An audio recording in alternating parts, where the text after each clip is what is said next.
보통 우리 사람의 눈을 가지고 세 가지 측면에서 이야기를 합니다.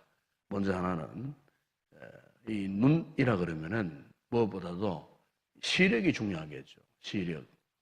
이 시력이라고 하는 것은 어떤 것을 정확하게 볼 수 있는 그 능력을 시력이라 그렇게 이야기합니다. 그래서 시력이 어두워졌다 하는 말은 어떤 사물을 분명하게, 선명하게, 정확하게 볼 수 없는 이 눈이 가지고 있는 앞을 볼 수 있는 그 힘, 능력을 시력이라 그렇게 이야기합니다. 어떤 색깔인지, 어떤 모양인지 이런 것들을 볼 수 있는 그 능력을 시력이라 그렇게 이야기를 합니다. 그 다음에 또 이 시력 외에 또 하나가 있습니다. 시각이라는 것이 있어요.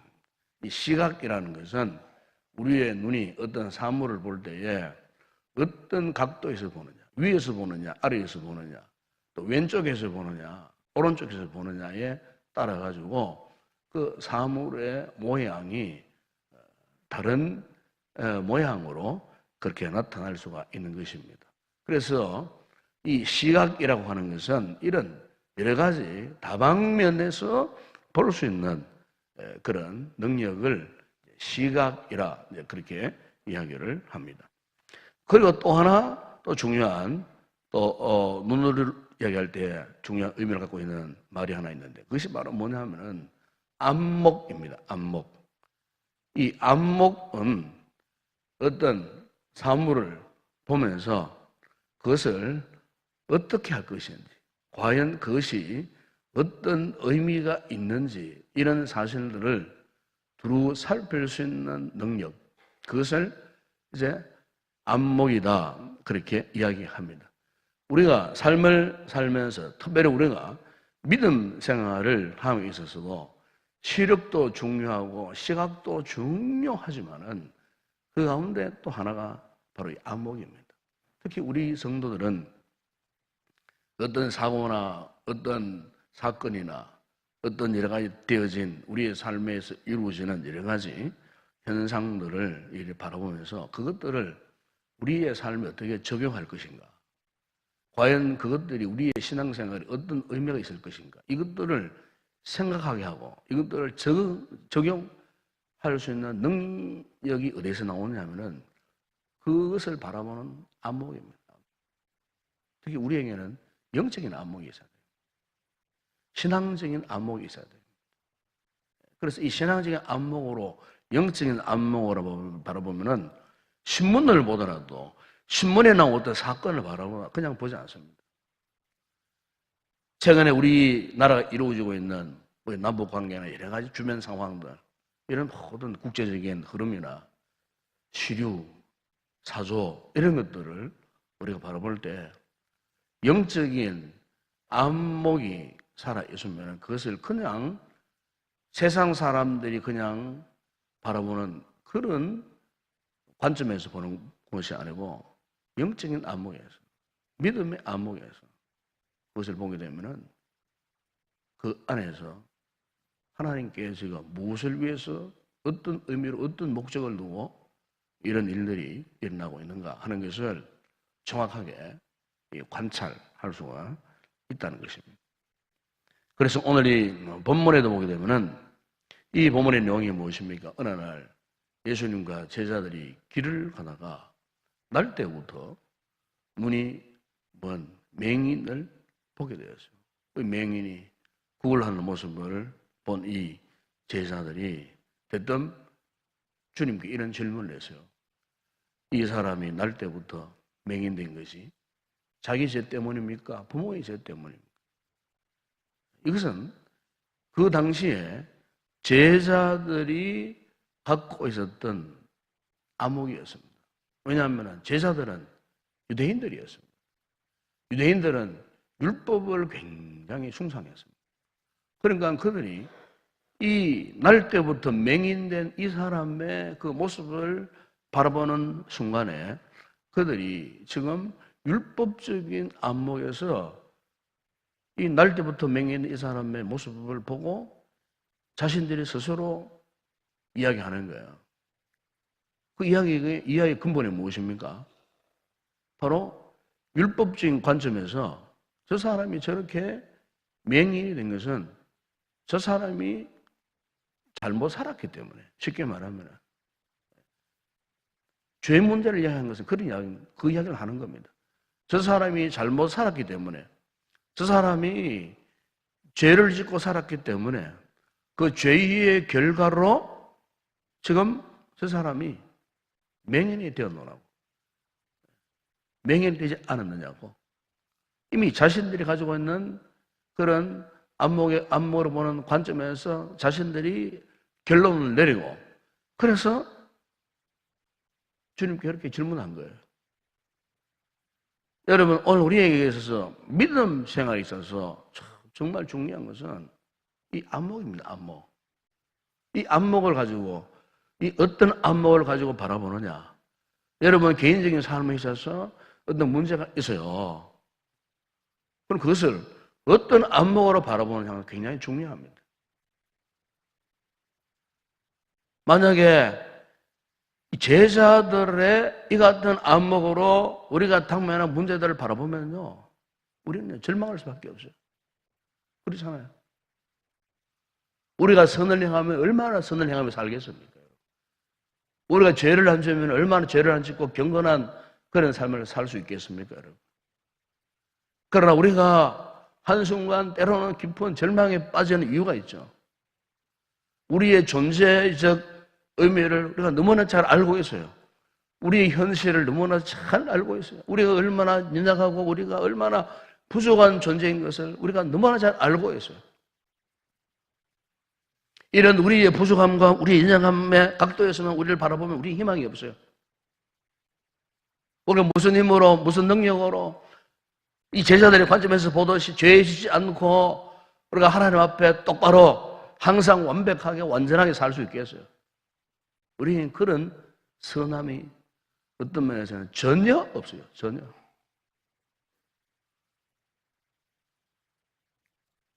그런데 오늘 제자들이 이렇게 질문했을 때에 주님이 하신 말씀이 딱 한마디로 이것 아닙니까?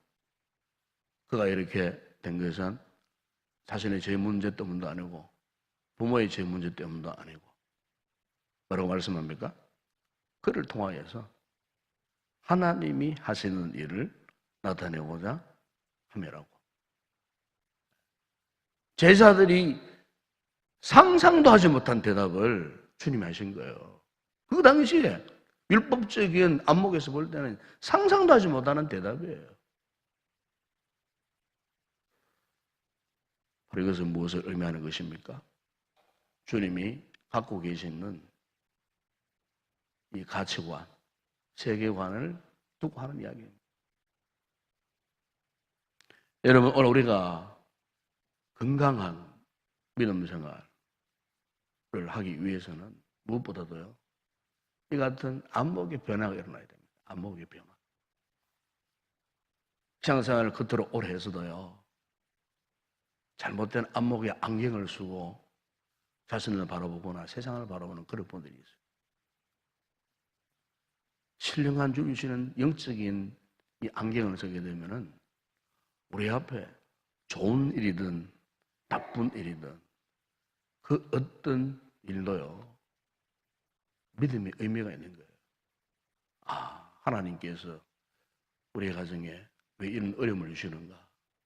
하나님께서 나에게 이렇게 개인적으로 정말 공고한 삶을 살도록 하시는가? 이런 문제에 봉착했을 때에 제자들이 갖고 있는 율법적인 안목, 어떤 그런 세상적인 안목을 갖고 있으면요, 한없이 절망할 수밖에 없어요.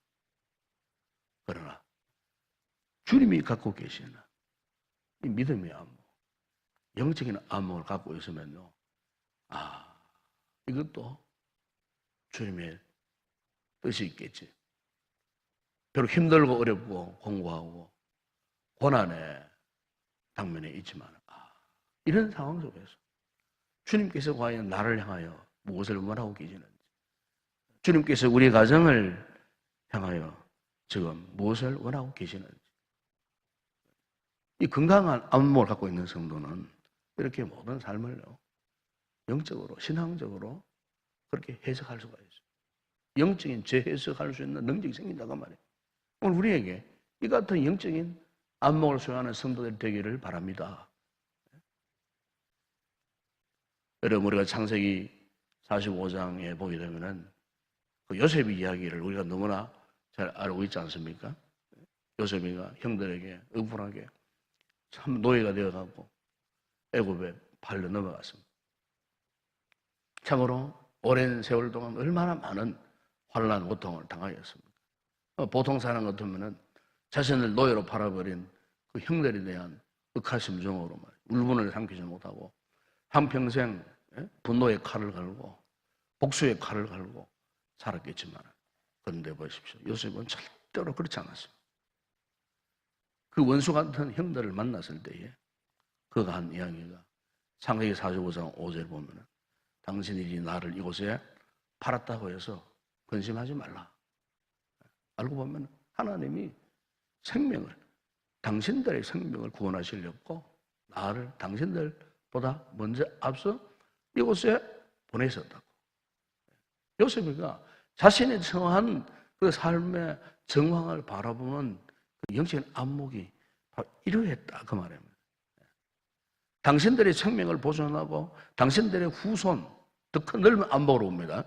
우리의 후손, 우리 가정의 가문의 후손을 세상에 두시려고 그랬어요. 세상에 두시려고 당신들보다 나를 먼저 보냈다고 그렇게 해서, 여러분 다니엘서 3장에 보게 되면 그 다니엘의 제 친구 사다락에서 아벤노고가 있지 않습니까? 평소보다 7배나 더 뜨거운 그 불못불 가운데 느부갓네살 왕이 지금도 늦지 않았으니까 나의 선생님 절하면은 너희들을 살려주고 아니면은 이 뜨거운 불불에 던져 버릴 것이라고 협박하고 위협했을 때에 그들이요, 평소보다 7배 동안 그 불불 앞에서도 뭐라고 고백했습니까?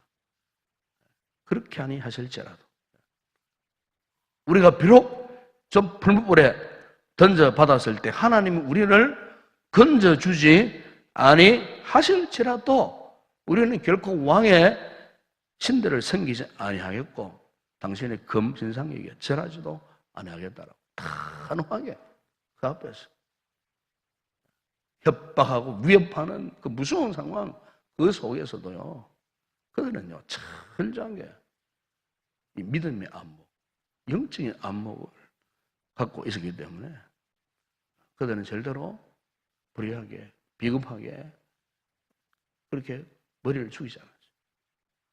그럼 대단하지 않습니까, 여러분? 요업이 하루아침에 모든 걸 다 잃어버렸어요.